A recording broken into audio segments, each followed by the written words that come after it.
성령의 능력으로 살아가라. 지난 8월 11일 오후 5시경 수해 복구 작업이 한창 진행이었던 경기도 이천의 한 마을회관 옆에 파손된 창고 근처에서 슬프게 낑낑대며 앞발로 자꾸 땅을 파는 개 한 마리가 주민들에게 목격되었습니다. 이 모습을 이상하게 여긴 주민들이 흙더미를 파보았더니 창고 잔해와 함께 생후 1, 2개월 된 어린 강아지 2마리를 발견합니다. 다행히 숨이 붙어 있어서 강아지를 건져내었는데요. 그런데 어미개는 여전히 슬피 울며 낑낑대는 것입니다. 주민들은 혹시나 하는 마음에 주변을 더 살피게 되었고, 잠시 후 처음 새끼를 발견한 곳에서 약 3m 떨어진 곳에 다른 새끼 2마리를 추가로 발견하게 됩니다. 마을 주민들에 따르면 지난 4일 넘쳐나는 비로 인해서 저수지의 뚝이 붕괴되면서 창고도 같이 무너졌는데, 다행히 창고 잔해와 흙이 뒤섞이면서 공간이 생겼고 강아지들은 일주일 동안 갇힌 채 있었던 것입니다. 이 어미개는 그 주위를 맴돌면서 장소를 떠나지 못하고 발로 땅을 파며 애타는 심정으로 낑낑대며 울부짖었는데, 다행히 주민들에 의해서 이 새끼 4마리의 강아지를 구해내게 된 것입니다.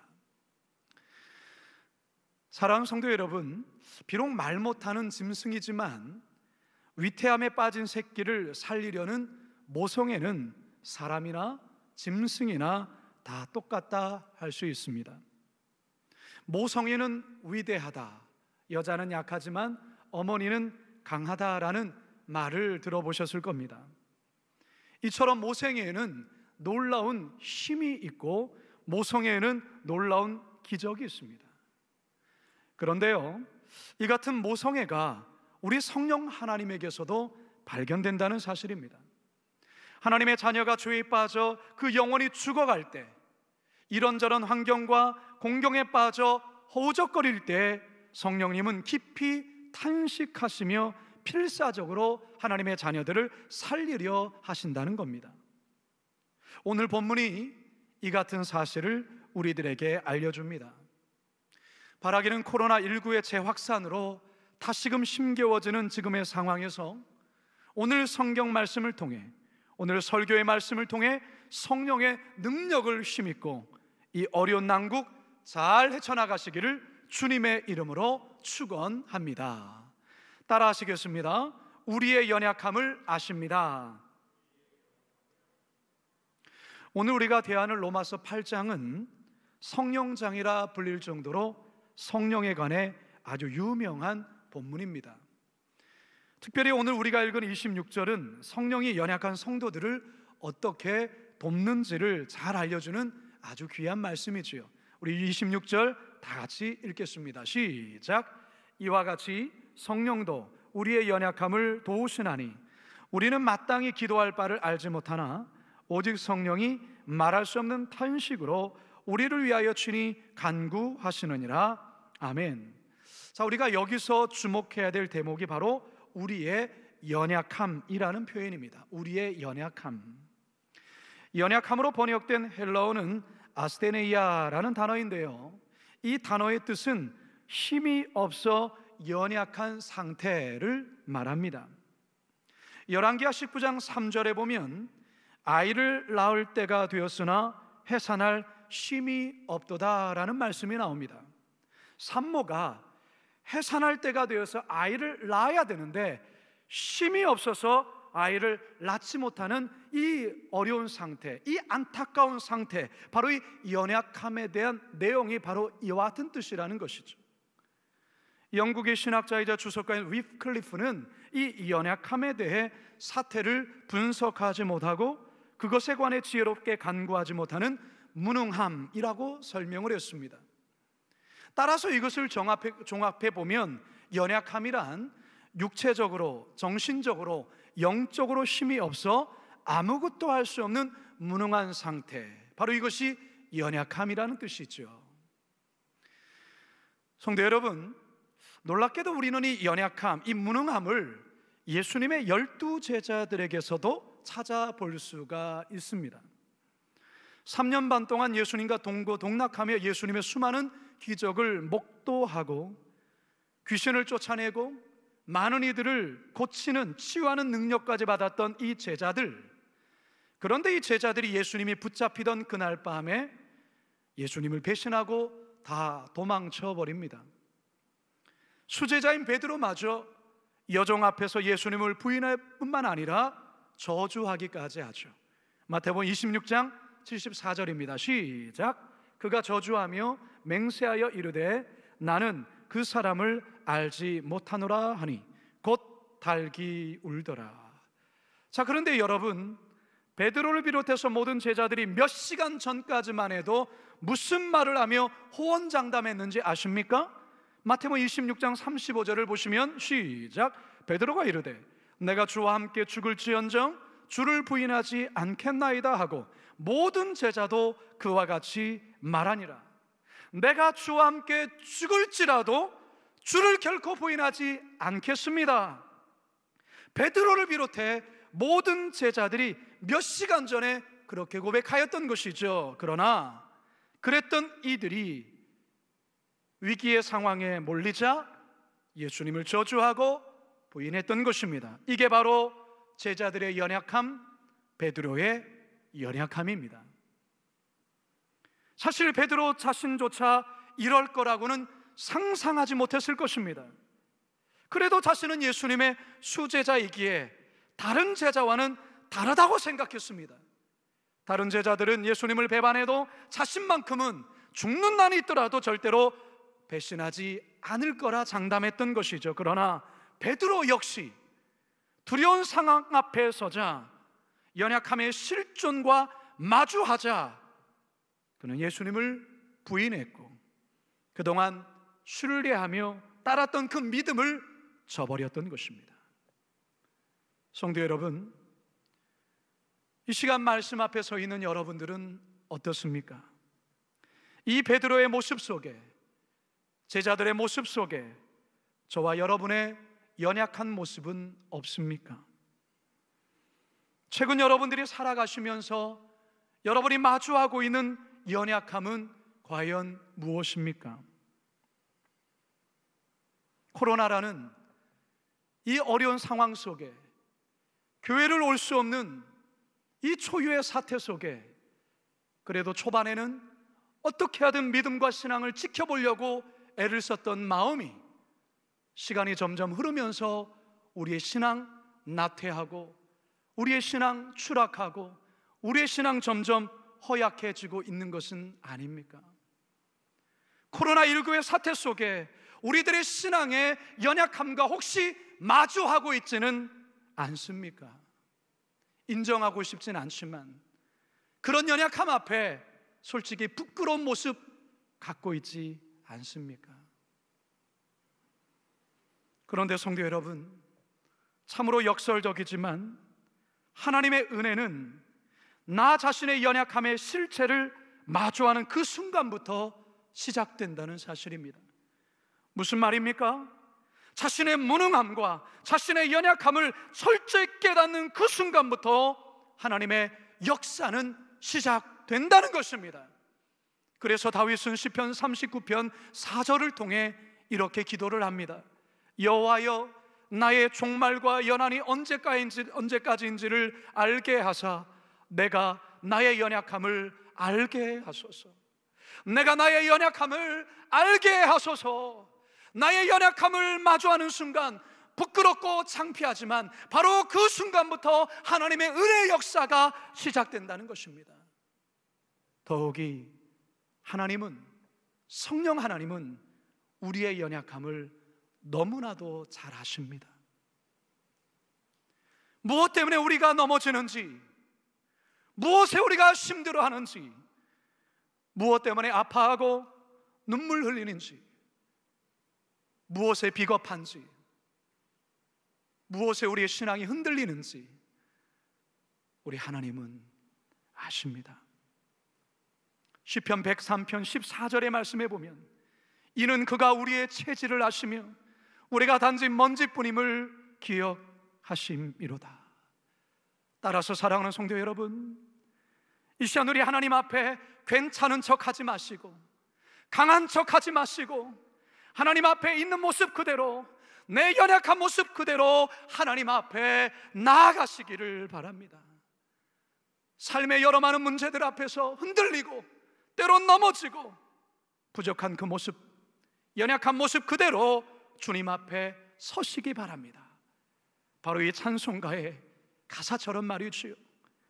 내 심과 결심 약하여 늘 깨어지기 쉬우니 주 이름으로 구원해 날 받아 주소서. 내 모습 이대로 주 받아 주소서. 날 위해 돌아가신 주 날 받아 주소서. 사랑하는 성도 여러분, 이 시간 우리의 연약함을 아신다 하시는 하나님 앞에 정직하게 하나님 앞에 나아가시는 우리 모두가 되기를 주님의 이름으로 축원합니다. 두 번째 따라 하시겠습니다. 연약한 자를 도우십니다. 저의 인생에서 가장 힘든 시기 하나를 꼽으라고 한다면 대학에 떨어져서 죄수를 했던 시기였습니다. 당시 재수를 선택하고 또한 대학을 위해서 열심히 공부를 해야 되겠다 마음을 먹었지만 사실 공부가 잘 안 되었습니다. 그래도 나름 새벽 기도에 나와서 열심히 기도도 하고 틈나는 대로 교회 나와서 말씀도 보고 그랬던 신앙의 열정도 재수를 하면서 그 신앙의 열심이 점점 식어져만 갔습니다. 또한 저의 자존감은 완전히 바닥이었습니다. 그해 여름 교회에서는 이제 곧 청년부 수련회가 있을 거라는 광고를 했습니다. 교회 선배도 저에게 개인적으로 연락을 주시면서 이번 수련회에 꼭 같이 가자 그렇게 권하셨습니다. 그런데 저는 정말 가기 싫었습니다. 그동안의 삶도 엉망이었고 재수하는 마당에 무슨 수련회인가는 그와 같은 마음이 사실 제 마음속에 있었습니다. 아니, 은혜의 자리로 나아가야 되는 것을 알지만 은혜 자리로 나아가는 것 자체가 사실 두려웠습니다. 왜냐하면 그동안 너무나도 신앙적으로 살지 못했던 저의 실체가 드러날 것이 부끄럽고 두려워서였습니다. 그래서 선배님에게는 지금 공부를 해야 되기 때문에 안 된다는 핑계를 대고 수련회 처음부터 참석은 못하고 수련회 마지막 날 저녁에만 참석하겠다고 그렇게 말을 했습니다. 그래서 수련회 마지막 날 집회에 참여하였습니다. 하지만 저의 마음은 얼음장처럼 차가웠습니다. 대충 수련회 마지막 날 저녁 집회를 마치고 나눠주신 간식 그냥 먹고 이제 취침하는 시간이 되었습니다. 이불을 깔고 자리에 누웠는데 옆에 있던 한 선배가 최근에 자기가 은혜 받고 있는 찬양인데 한번 들어보라고 하면서 당시 그 마이마이 카세트 여러분 아시죠? 그 마이마이 카세트에 이어폰을 꽂고 저에게 건네주는 겁니다. 저는 아무 생각 없이 그 이어폰을 귀에 꽂고 찬양을 듣는데 갑자기 눈물이 왈칵 쏟아지면서 저도 이해할 수 없을 정도로 그냥 꺼이꺼이 할 정도로 울고 말았습니다. 저는 너무나도 당황했습니다. 왜 제가 그렇게 우는지 이해가 안 되는데 그런데 멈출 수가 없을 정도로 그냥 눈물이 계속해서 쏟아지는 것입니다. 그렇게 한참을 울고 다음날 아침 너무 창피해서 수련회 장소에서 일찍 나와버렸습니다. 그리고 한 2년 정도의 시간이 흘러 신학교에 입학을 했습니다. 제가 당시에 경배와 찬양에 관심이 많아서 토요일마다 서울 온누리교회에서 진행된 두란노 경배와 찬양 헌신자 훈련을 참여했었는데요, 어느 날 그 모든 훈련을 마치고 이제 버스를 타고 집으로 가고 있는데 그 버스 안에서 갑자기 2년 전 그 여름 수련회에서 그 주체할 수 없이 그 눈물이 났던, 그 통곡하다시피 울었던 그 순간이 떠오르는 것입니다. 그래서 저는 속으로 하나님께 이렇게 기도를 했습니다. 하나님, 제가 2년 전 그 여름 수련회 때 왜 그때 제가 그렇게 많이 울었죠? 저는 아직도 이해가 되지 않습니다. 그때 왜 제가 그랬을까요? 그러자 제 마음 깊은 곳에서 이런 세미한 성령의 음성이 들려왔습니다. 사랑하는 아들 승현아, 그때 너 많이 힘들었지. 그때 너 많이 짙었었지.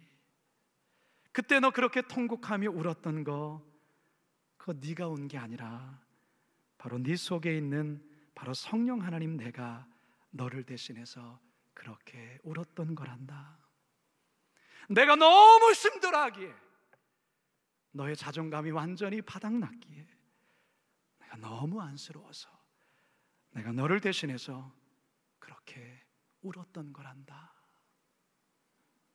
이와 같은 성령의 음성이 그 버스를 타고 가는 도중에 제 마음에 울리자 저는 그 버스 안에서 또다시 울지 않을 수가 없었습니다.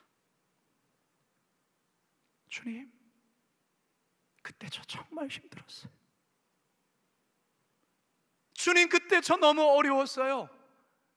하나님의 은혜도, 아니 하나님 은혜 앞에 나갈 수가 없었어요.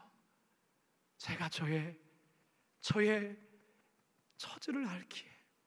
그런데 그때 그렇게 저를 대신해서 그렇게 울어주셨군요. 저는 몰랐어요.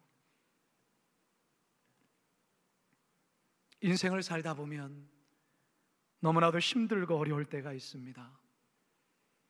지금까지 믿음을 잘 지켜왔던 그런 성도들도, 믿음 하나 붙들고 살았던 성도도 때로는 너무나도 힘든, 그리고 너무나도 장기화가 되어지는 그런 고난 앞에서 지쳐서 쓰러질 때가 있어요. 최근 다시금 확산되는 코로나로 인해서 이와 같은 어려움에 지쳐 쓰러져 있는 성도들 있을 줄 압니다. 그런데 우리 하나님께서 오늘 이 본문의 말씀을 통하여 연약한 저와 여러분들을 도와주시겠다고 말씀하고 있습니다. 26절 상반절에 보니까 이와 같이 성령도 우리의 연약함을 도우시나니, 여기서 도우시나니라는 이 단어의 뜻은 누군가 다른 사람의 손을 붙잡아 일으켜 준다라는 뜻이에요. 쓰러져 도무지 일어설 수 없는 그 누군가의 손을 붙잡아 일으켜 준다. 우리가 성령님을 가리킬 때에 보혜사 성령님이라면 말하지요. 보혜사, 파라클레토스라는 헬러 단어를 쓰는데요, 이 파라클레토스라는 뜻은 다른 사람을 돕기 위해 그 사람 곁에 가라는 명령을 받은 자라는 의미입니다. 다시 말해 성령님은 어떤 분이냐? 우리를 돕기 위해 존재하는 분이라는 것입니다. 그렇다면 성령님은 우리를 어떻게 도우실까요? 26절 하반절을 보면 도우시나니 우리는 마땅히 기도할 바를 알지 못하나 오직 성령이 말할 수 없는 탄식으로 우리를 위하여 친히 간구하시느니라.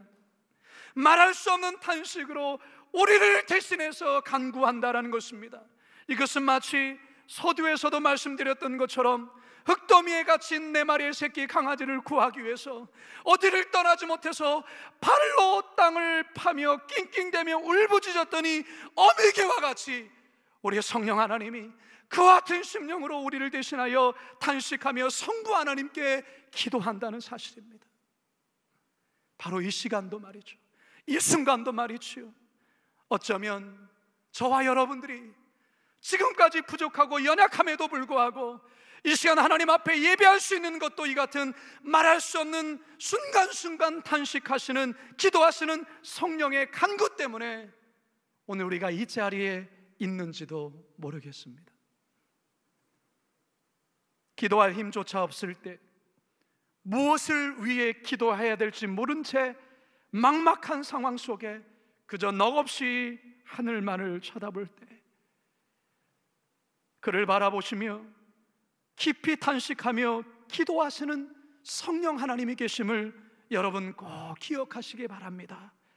그 힘으로 다시 일어서셔야 됩니다. 그 힘으로 다시 걸어가셔야 합니다. 저도 목회를 하다 보면 지칠 때 있습니다. 저도 목회를 하다 보면 쓰러질 때가 있어요.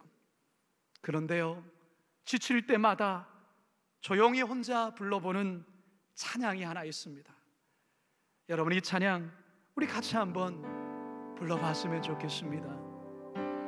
당신이 지쳐서 기도할 수 없고 눈물이 빗물처럼 흘러내릴 때 주님은 아시네. 당신의 약함을 사랑으로 인도하시네.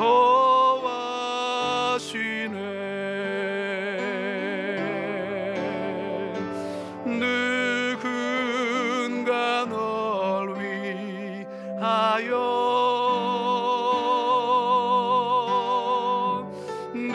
누군가 기도하네.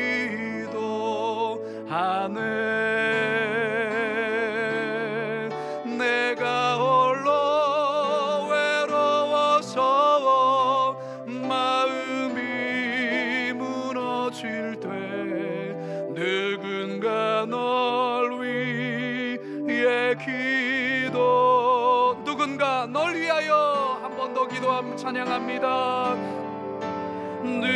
누군가 널 위하여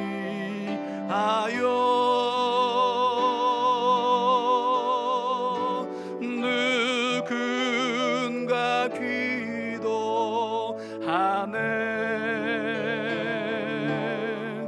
내가 홀로 외로워서 마음이 무너질 때 누군가 널 위해 기도하네.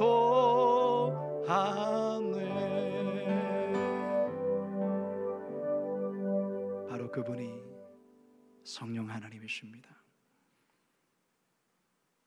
지쳐서 기도할 수 없을 때, 눈물이 빗물처럼 흘러내릴 때 여러분을 위해 탄식하며 기도하시는 성령 하나님, 그 성령 하나님의 도우심으로, 그 성령님의 능력을 힘입어 이 어려운 고난의 시기 잘 이겨나가시기를 주님의 이름으로 축원합니다. 마지막 세 번째 따라 하시겠습니다. 성령으로 충만해야 합니다. 최근 코로나가 장기화되어지면서 알코올, 술 판매량이 증가한다는 통계가 있습니다. 미국에서는 지난 3월 셋째 주 주류 매출이 전년 동기에 비해서 55%가 높아졌고요. 와인 매출은 66%가 증가했고요.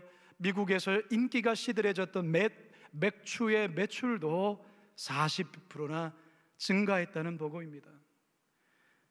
인터넷 알코올 판매 매출은 243%나 증가했다는 것입니다. 그만큼 많은 사람들이 술을 찾고 있다는 것이죠. 삶이 힘들어지면 세상에 많은 사람들은 술을 찾고 술의 힘을 의지해서 잠시나마 고통을 잊으려 합니다. 사도 바울의 시대 때도 그랬습니다. 이방신들에게 제사를 지낼 때에도 항상 술이 마련되어야 했습니다. 그래서 당시에 알코올 중독자들이 참 많았습니다. 사도 바울은 에베소서를 통하여 에베소 성도를 향해 술 취함에 대한 경고와 동시에 성령으로 충만할 것을 명령합니다. 에베소서 5장 18절 함께 읽겠습니다. 시작. 술 취하지 말라. 이는 방탕한 것이니 오직 성령으로 충만함을 받으라. 술 취하지 말라. 이는 방탕한 것이니 오직 성령으로 충만함을 받으라. 술에 취한 사람은 술의 지배를 받아 술에 따라 움직이죠. 마찬가지로 성령에 취한 사람은 성령의 지배를 받아 성령의 이끄심대로 살아갑니다. 따라서 어떤 분이 성령 충만, 성령의 취함과 술 취함에 대한 공통점을 다음과 같이 재미있게 설명을 했습니다. 사람이 술에 취하면 말이 없던 사람도 말이 많아지듯 성령에 취하면 말이 많아진다는 것입니다. 술에 취하면 갑자기 기분이 좋아져서 노래를 많이 부르듯이 성령에 취하게 되어지면 찬양을 많이 하게 된다는 것이죠. 자꾸 울게 되어지고, 또한 예전에는 비겁하고 두려웠던 사람이 용감해진다는, 겁이 없어진다는 것이죠. 앞에 화면대로 이와 같은 많은 술 취함의 특징과 성령의 취함, 성령 충만함의 공통점이 있다는 것입니다. 그러나 여러분, 술 취함과 성령 취함의 결과는 완전히 다르죠. 술 취함의 결과는 무엇입니까? 허무함, 건강의 상함과 말로 다 할 수 없는 공허함이 밀려오지만, 성령의 취함은 말로 다 할 수 없는 기쁨과 그리고 말로 다 할 수 없는 감격들이 그 마음에 솟구치는 것 아니겠습니까? 그리고 삶이 달라지게 되지요. 성령으로 충만함을 입은 이 베드로와 제자들, 어떻게 변화되고 어떻게 바뀌었을까요? 작은 요정 앞에서 예수님을 모른다고 3번이나 부인했던 베드로, 그리고 예수님을 배반하고 도망쳤던 제자들, 성령의 충만함을 받으니까 이들은 어떤 위험 앞에서도 두려움 앞에서도 결코 두려워하지 아니하고 담대히 복음을 전했을 뿐만 아니라 결국 순교하는 자리까지 나아가게 되지 않습니까? 그래서 오늘을 살아가는 우리들에게 스가랴 선지자는 이렇게 우리들에게 권면합니다. 스가랴 4장 6절 7절 시작. 여호와께서 말씀하시되 이는 힘으로 되지 아니하며 능력으로 되지 아니하고 오직 나의 영으로 되느니라. 큰 산아 내가 무엇이냐? 내가 스룹바벨 앞에서 평지가 되리라. 그렇습니다. 우리들의 힘과 우리들의 능력으로는 할 수 없다는 것이죠. 이 코로나, 이 어려운 시대를 이겨나갈 수가 없다는 것입니다. 그러나 성령의 능력으로, 성령의 힘으로 담대함을 얻고 성령의 능력으로 살아갈 수 있다는 것입니다. 성도 여러분, 힘겹고 어려운 시대를 살아가는 우리 모두에게 이 같은 성령의 힘, 성령의 능력이 필요합니다. 그렇다면 어떻게 성령의 충만함을 입을 수 있고 어떻게 성령의 도우심을 구할 수 있을까요? 여러분, 그냥 주여 이렇게 부르면 됩니다. 주여. 제가 설교를 준비하다가 재작년 금요기도 때에 우리 성도들에게 보여줬던 짧은 영상 하나가 생각이 났습니다. 아프리카에서 선교하시는 선교사님이 선교하시면서 하나님이 주셨던 귀한 감동을 간증식으로 만든 짧은 영상인데요, 바로 이 영상 속에 어떻게 우리가 성령 충만함을 입을 수 있는지, 어떻게 성령의 도움을 구할 수 있는지 그 답이 나와 있습니다. 함께 보시겠습니다.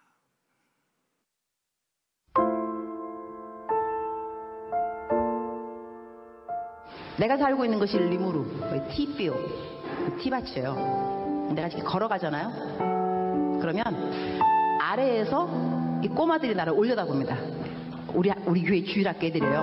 그러니까 내가 선교사인지 알아요. 내 이름이 유니스니까 내 이름을 불러요. 아래에서 나를 올려다보면서 내가 지나가면 이렇게 불러요. 유니스! 목이 터져라. 유니스! 막 이런데 얼마나 내 이름을 부르는지 나한테 아무것도 달라 그런 건 없어요. 그러나 내가 알아요. 얘네들 신발이 없어요. 맨발로 다니거든요. 근데 유네스 할 때 저것들 신발이 없는데 신발 사줘야지, 그 생각이 들어요. 그 다음에 또 유네스 이러면 저 녀석들 밥을 하루에 한 끼 먹는데 밥도 좀 많이 줘야 되는데 빵을 사줄까? 또 유네스 계속 이러면 쟤네들 학교도 없는데 내가 돈 많이 있으면 학교도 지어주면 좋겠다, 이런 생각을 해요. 선한 생각이 계속 나게 있다는 이야기예요. 근데 걔네들이 그 누구도 나한테 이혼해 신발 없어요, 신발 사주세요, 아무도 안 그랬어. 그러나 내 이름을 부르는 순간순간 쟤네들 뭐가 필요한데? 이게 무슨 이야기냐 하면, 여러분이 기도할 때 쥐야 이러면은요, 여러분의 마음을 하나님이 왜 모르겠어요. 여러분 필요한 거를 하나님이 아세요. 그리고 하나님이 여러분을 정말 사랑하세요. 주여, 아버지 하나님,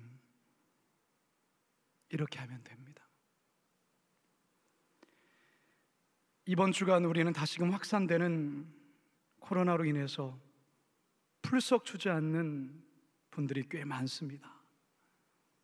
더 이상 일어설 힘도, 더 이상 달려갈 힘도 없습니다. 어떻게 해야 합니까? 나의 힘으로 되지 않습니다. 나의 노력으로 되지 않습니다. 성령의 능력으로만 일었을 수 있습니다. 어떻게 성령의 능력으로 일었을 수 있을까요? 주여, 주여, 이렇게 부르면 됩니다. 끝을 알 수 없는 어려움의 시간을 우리들 모두가 또다시 걸어가고 있습니다. 하지만 우리의 연약함을 아시고 말할 수 없는 탄식으로 우리를 기도하시며 간구하시는 그 성령의 능력 덧 입고 우리 다시 걸어가야 합니다.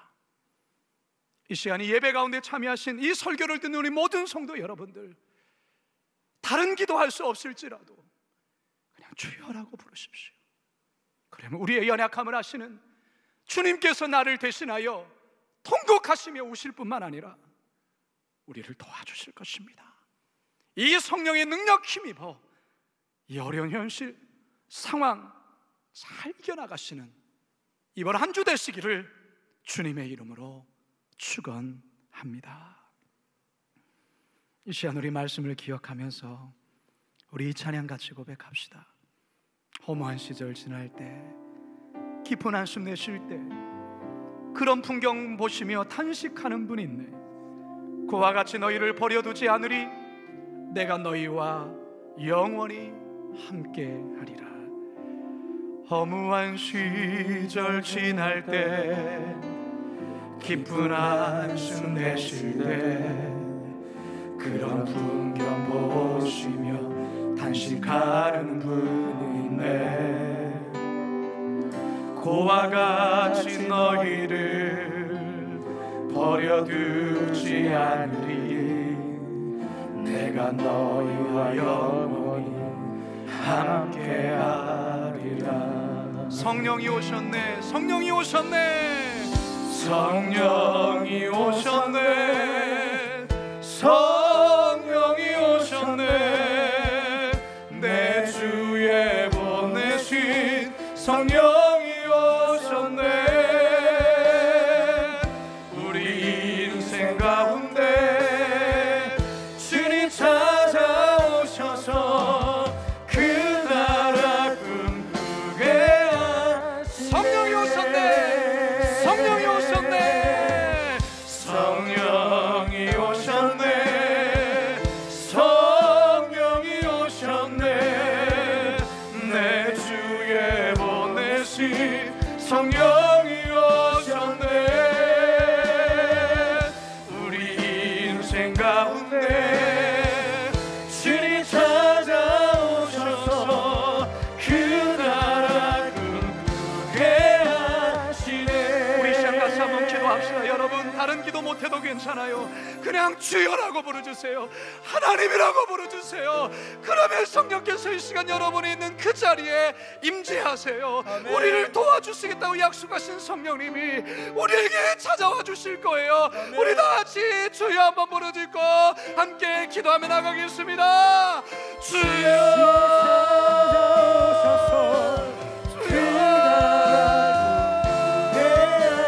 말로 다 수 없는 아버지 하나님의 코로나의 위험 속에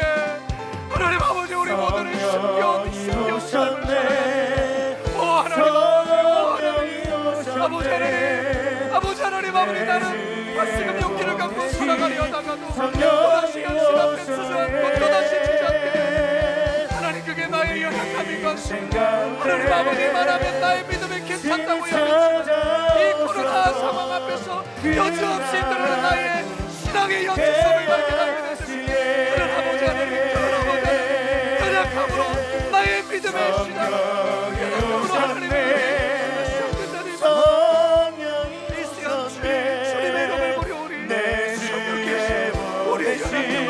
성령이 오셨네. 아버지, 시간 가정에 아버지의 내 성도들 그 마음 들어주시고 약게 하지 아니하고 그 믿음 연약하여 주시옵소서.